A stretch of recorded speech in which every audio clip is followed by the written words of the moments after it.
Donald Trump this week all but secured the GOP presidential nomination and laid down the law with his fellow Republicans. But even as he dominates his party, he's learning that juries are more than willing to sit in judgment of him. Next. This is Washington Week with The Atlantic. Corporate funding provided by Consumer Cellular. This is Sam. How may I help you? This is a pocket dial. Well, somebody's pocket. Thought I'd let you know that with Consumer Cellular, you get nationwide coverage with no contract. That's kind of our thing. have a nice day. Additional funding is provided by Koo and Patricia Ewens for the Ewen Foundation, committed to bridging cultural differences in our communities. Sandra and Carl DeLay Magnuson, Rose Herschel and Andy Shreves, Robert and Susan Rosenbaum, the Corporation for Public Broadcasting, and by contributions to your PBS station from viewers like you. Thank you. Once again from Washington, Editor-in-Chief of The Atlantic and moderator, Jeffrey Goldberg. Good evening and welcome to Washington Week. It's been a busy week and a clarifying one. Donald Trump has done something that very few candidates for their party's presidential nomination have done. He has more or less wrapped things up by January, which means, among other things, that we're looking at the longest general election season in memory. But it's a campaign that will play out to a great degree in courtrooms, as it just did earlier today in New York, where a jury awarded Egene Carrol more than $83 million for defaming her. Joining me tonight to discuss all of this, Laura Barrón-López, the White House correspondent for PBS NewsHour, Tom Nichols, my colleague and a staff writer at The Atlantic, Ashley Parker is the senior national political correspondent for The Washington Post, and Chuck Todd is the chief political analyst at NBC News. Okay, good. Good. I'm glad you're all here because we got a lot to talk about. That's very important that you're all here. Egene Carrol. Ashley, what does it mean? It's a good question because on the one hand, everything about Trump is baked in. Voters, frankly, when they went to vote for him or to vote against him in 2016 knew how he treated women. They knew again when they went to the polls in 2020. But I will say, in talking to some voters who voted for Trump in 2016, voted for him in 2020, the sort of closest they came to popping off that support, where they would say, you know, I think the media is after him. I think the deep state is after him. But, you know, it's all witch hunts. But they wanted a few less witches hunting him. And this is the sort of thing, $83 million when a jury has already decided he sexually abused her is a thing that makes the Haley argument. I don't know if it's successful for Haley, but it makes the Haley argument. There's just too much chaos. It makes it resonate. Laura, witch hunt fatigue? Is it possible that we're hitting a moment?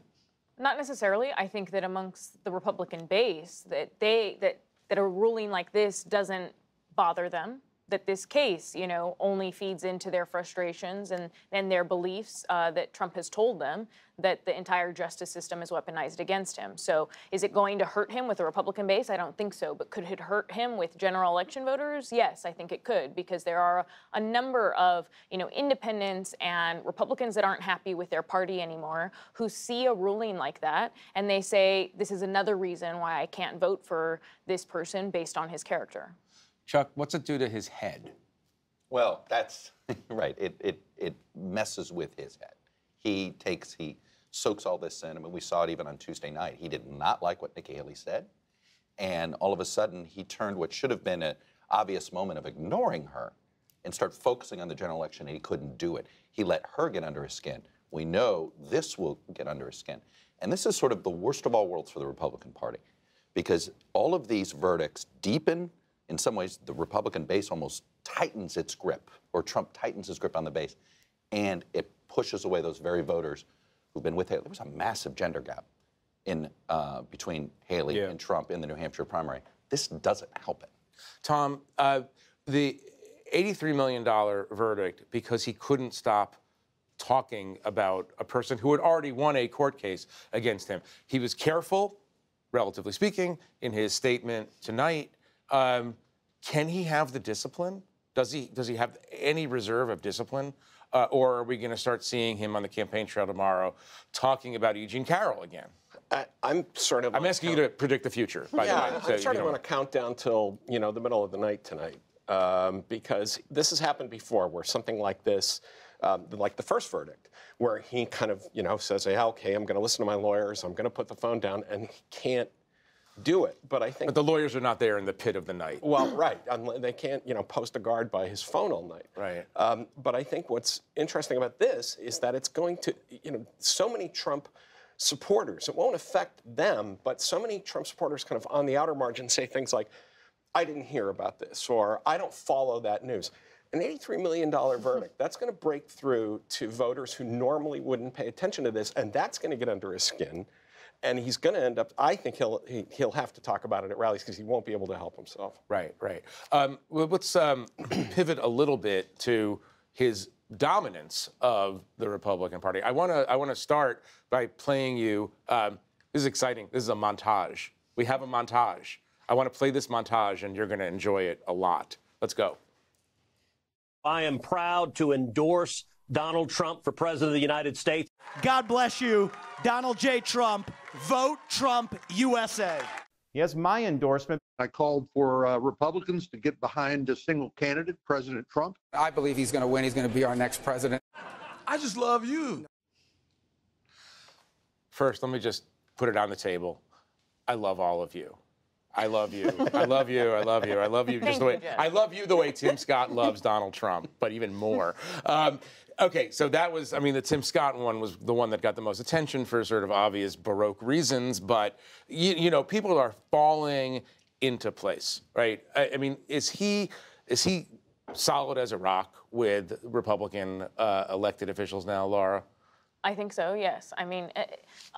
So many within the Republican Party leadership, from the House to the Senate, the chairs of the campaign arms in both chambers, they are behind him and they support him. And some have been behind him, a lot earlier than he showed that he would actually win Iowa and New Hampshire. So no, the party is squarely behind him, despite the fact that you see some not so great figures for him coming out of New Hampshire and Iowa. Yes, did he improve his numbers slightly with college-educated voters? A little bit, but he still has a weakness there. Also, 35% of New Hampshire GOP voters said that they wouldn't vote for him if he is in November, if he is the nominee. So there are still key segments of people who identify as Republicans, people who identify as center-right independents, who say that they aren't going to necessarily support him in November, and yet the party is coalesced behind him. Chuck, weaker than we think? Yes. If he were the incumbent, 54% would be an incredibly poor showing in New Hampshire, right? He's kind of a quasi-incumbent. But if you look at Joe Biden and what they pulled off with the write-in, and supposedly his weakness in his party, and Dean Phillips couldn't cross 25%. Oh, Dean Phillips, nobody knows his name. But he spent real money up there. So no. I think he had a real clean shot at this, and it went nowhere. Donald Trump only got 54. He's got a rock solid 50 to 55%. So it's impossible to take the nomination away from him. But he's got real problems with his coalition. And there is no evidence that he has gotten any new voters from 2020. For whatever voters he has gained of working class Hispanics, working class African Americans, he's lost among women because we are seeing women move away from the party ever since Dobbs. Tom, let's talk about complicity a little bit. Are you seeing? Well, here, this is a kind of a stunning quote from 2021. I want to read this to you. Mitch McConnell, he told Jonathan Martin right after January 6th, quote, "I feel exhilarated by the fact that this fellow," meaning Trump, "finally totally discredited himself." Right? That was a common view. By the way, he looks totally happy in that photo. This was the most common view in the world. It is kind of astonishing how the party has moved, or the party leadership, I should say, has moved over to him. Is it a case where he's, superficially at least, more popular with Republican electeds than he is with the Republican base?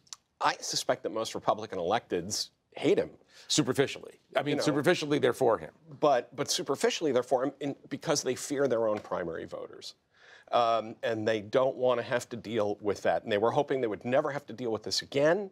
But now that it's here, they have, said, okay, one more round of compromises, one more round of doubling down. We're going to have to do this one more time. And, their hearts, that montage was great, by the way. It needed a Survivor soundtrack. It needed Eye of the Tiger. Next week.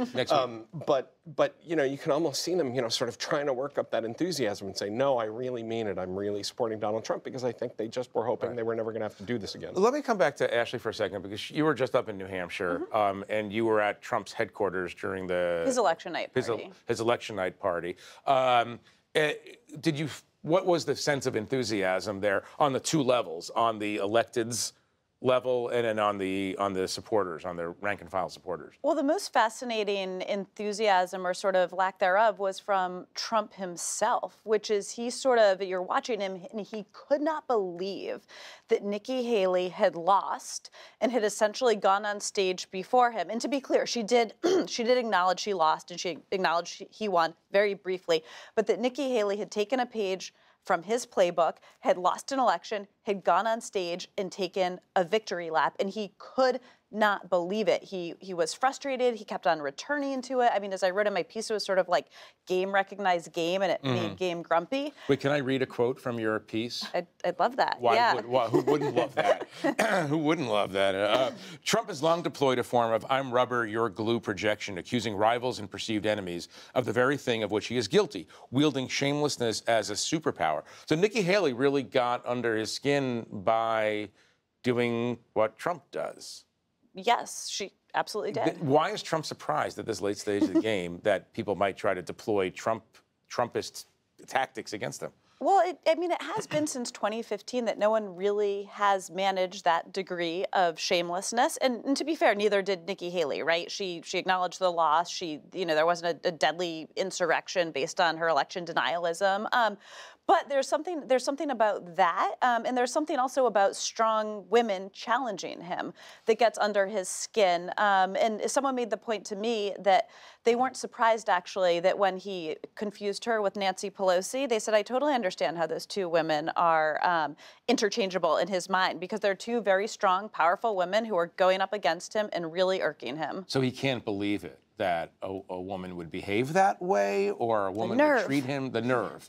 But in that particular case, he doesn't like being challenged by strong women. But in that particular case, it was that losing elections and claiming he won them, that's his thing. That's not Nikki Haley's thing. That's his signature move. Laura, you cover the White House. What is Joe Biden learning from this last week about Trump and how to deal with Trump? What are Biden's advisors learning? Well, Joe Biden actually was another person that was trying to get under Trump's skin this week, and in recent weeks. I mean, on the stump, he has started calling Trump a loser, saying he's a loser, a big loser. He lost in 2020, and that is an attempt to get under Donald Trump's skin, to see him get distracted and go after Biden. And so I think that we can expect to see President Biden deploy those types of tactics more often. Just today, his account tweeted out that he was basically owning this strategy of, I'm going to try to get under his skin because they think that it works. I mean, right now, also, the president is trying to focus more on just really creating this contrast between him and Trump, that it is all about him and Donald Trump, that there is no Nikki Haley in the race, and that he is the Republican standard bearer. Chuck, stay on this subject for a minute. Is that going to be an effective tactic? Can Joe Biden throw Donald Trump, the master of the low road tactic? Can he throw Donald Trump off his game? He could, but there's always this fine line, because, if Joe Biden does something that is considered, like, take the DNC's statement, trash talking Asa Hutchinson, right? Yeah. And it was sort of like, whoa, don't, there's always this line that the public will, in some ways, punish Biden or punish anybody that tries to behave like Trump. Like Rubio in 2016. I was thinking Rubio. Rubio tried to go low. Couldn't go low enough. I think there is getting under his skin, but there's sort of like he's still got to be the grown-up, right? Like, he's got to do it while also staying the grown-up. I will say this about Biden. Like I said, I think this has been the best week he's had in a long time. Both you have consumer sentiment. I think there was proof here that there isn't. I mean, New Hampshire could have been a disaster, right? First in the nation, grumpy New Hampshire Democrats, and he took it away. Gaza is something that's unpopular with progressives, right? This could have easily been turned into something that would have hung him out to dry politically, and it was just the opposite. So I think he's shown real strength. I'll say this, if poll numbers have improved by April 1, then I do think you'll have another round of hand-wringing. And one very brief point on one challenge. At some point, there will actually be an official Republican nominee, same with the Democratic nominee. But one challenge for Biden now is that the nation sort of still collectively cannot believe that we're going to have a rerun of 2020 with these same two guys. Like, Democrats cannot imagine. Can the nation believe that, or is the nation not fully No, it's focused? stages of grief. Yeah, they're I mean, I think they're in the stages of grief. Yeah, they're not at acceptance yet. Yeah, they're not at acceptance. And so Democrats, like, cannot imagine that Trump will actually bring themselves to imagine that Trump will actually be the Republican nominee again. And Republicans truly cannot imagine that Democrats would put up Biden. And so one challenge for Biden now is, as Laura was saying, he wants to make it all about Trump, not about Nikki Haley, because he thinks when it's a one-on-one contest, he wins. We'll see if that's the case. But it is hard to make it one-on-one or against Trump when the nation is like, isn't there just something like a little more energetic, guys? Guess who's not going to complain if media decides to put Trump rallies on TV all the time? Biden campaign. Yeah. They want Trump platformed and front and center all the time. They think the agitation helps them. That, in other words, all of the court cases combined with these new strategies of more Trump, the under the skin strategy, correct. More Trump is better. But that sounds like risky, I think. Well, because last time they put Trump on TV quite a bit, and Trump became president. But when he was president, and he was going on every afternoon, supposedly to do briefings about COVID, and he would go into these kind of free-form, tone poems of grievance and anger. His number started to drop. Wait, I want to write that down. Free-form tone poems of grievance and anger. Yeah. That could be the name of your autobiography. That was my college Cars tribute book. But that was nice. They finally, his own staff came to him and said, "Please stop talking to the country every day," because they knew how damaging it was. And I think the Biden campaign, I've always believed the more you put Trump on TV, the more people see Trump and say, "Oh wow, I didn't realize," or I'd forgotten. That's what he really sounds like. Yeah. Let me step back, because I don't want to. I mean, not that Washington Week, on its own, can declare a winner of the Republican primaries. We're almost there, but we're not quite there yet. Nikki Haley, looks pretty strong, and she's obviously moving into a whole new mode of behavior. I want to play this clip for you to show you a little bit of evidence of that. Election night, Trump gets on stage. He throws an absolute temper tantrum talking about revenge. Then he goes and says that he's going to ban anyone from MAGA that donates to me. I mean, he's totally unhinged. But at the end of the day, our focus is still on the American people. Unhinged. Mm-hmm. That's kind of like that's not a word you can walk back when you're trying to position yourself to be his vice presidential nominee. I mean, is she unleashed in a kind of way now? She's definitely offering harsher criticisms of Trump than she ever has. Each time she speaks, it seems as though, as the contests have been ongoing, she says something that is more of a direct attack on him. But still, even today, in response to the verdict, the $83 million verdict, that she still only said, this is a distraction. She didn't talk about the substance of it. She only said, this is a distraction, and didn't address his character. And again, she might be saying he's unhinged, but she's not talking about the substance of anything when it comes to the 91 felony counts against the former. What's the calculation in the Haley camp? Well, right now? I think it's all going to be, to me, about what does she want? What is her ambition? Does she go the Ted Cruz route? Ted Cruz in 2016 made a bet, and thought was a pretty good bet. I'm not going to endorse Trump. I'm going to be the I told you so conservative when he loses. Oops, right? He won. Cruz has been spending 8 years groveling to get back into his good graces. Does she do this? Does she plant her flag and essentially, get 25 to 45% through all the primaries, acquire a few delegates, sort of be the person that says, I'm the I told you so rebuild of the Republican Party? The downside to that is Trump's going to make her life miserable.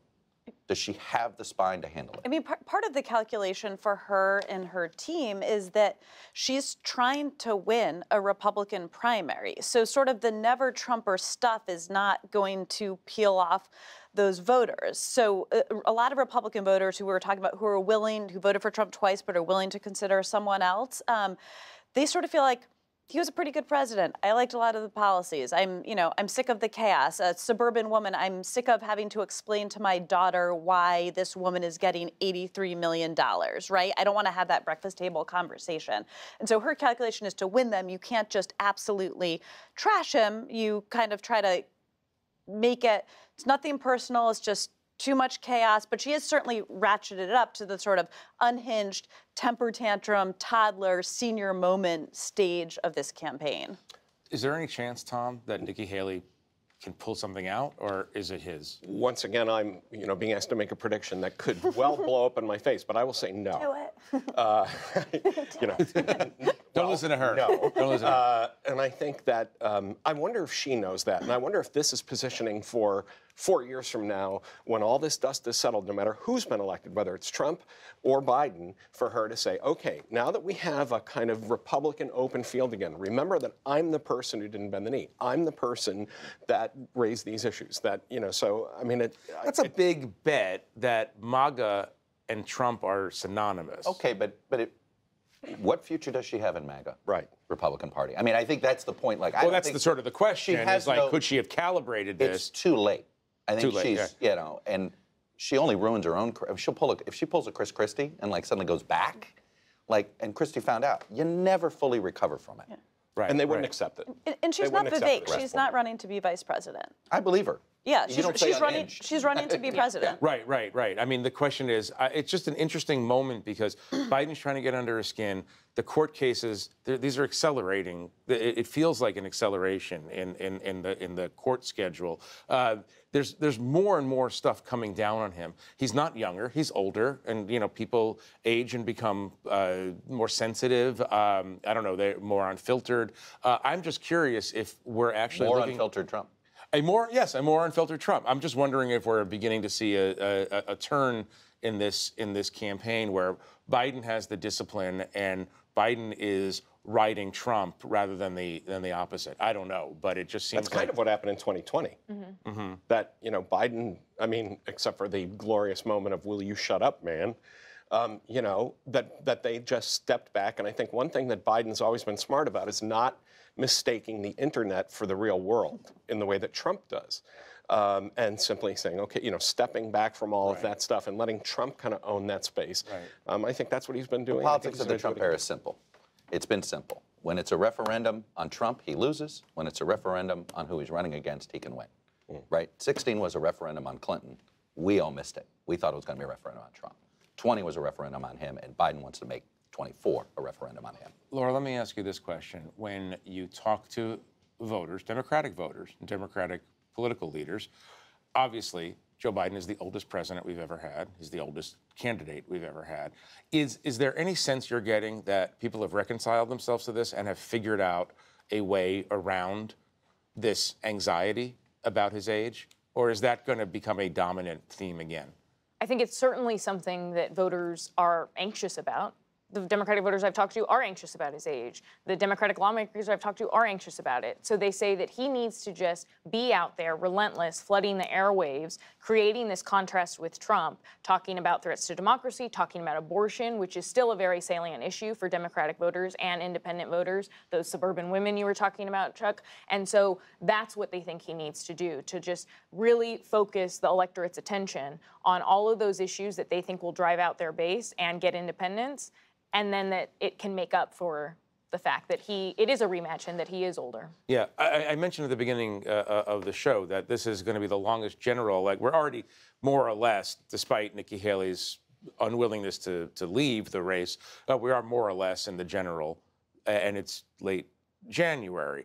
Ashley, maybe we can close with you on this. Give us a sense of what you think the campaign is going to look like month to month. A lot of courthouses, not a lot of Biden doing 6-7 events a day. How is this going to be different from previous campaigns? Right. Biden is not going to have the vigorous schedule that would reassure a lot of voters. He can't, in the words of the Trump operation, hide in his basement this time. He will be out a lot more. His team understands he needs to be out. He started making some jokes about his age. There have been moments where things have happened and he's actually been on his feet, quippy. All of that helps him. And yes, Trump, the campaign will play out as much in the courtroom for Donald Trump as it will on the campaign trail. Well, I hope to have you all back soon to continue our coverage of the endless campaign. Unfortunately, we have to leave it there for now. I want to thank our panelists for joining us and for sharing their reporting. To read more of Tom Nichols, his tone poems of grievance and anger. What did you call it? Tone poems of grievance? Tone poems of despair. You can subscribe to his newsletter, which is called The Daily, and you can find it at theatlantic.com. Hopefully more than despair. It's more than this, much more than it. It's despair and jokes. And in PBS News Weekend tomorrow, how a shortage of special education teachers is hurting schools across the country. I'm Jeffrey Goldberg. Good night from Washington. Corporate funding for Washington Week with The Atlantic is provided by Consumer Cellular. Additional funding is provided by Koo and Patricia Ewens with the Ewen Foundation, committed to bridging cultural differences in our communities. Sandra and Carl DeLay Magnuson, Rose Herschel and Andy Shreves, Robert and Susan Rosenbaum, the Corporation for Public Broadcasting, and by contributions to your PBS station from viewers like you. Thank you.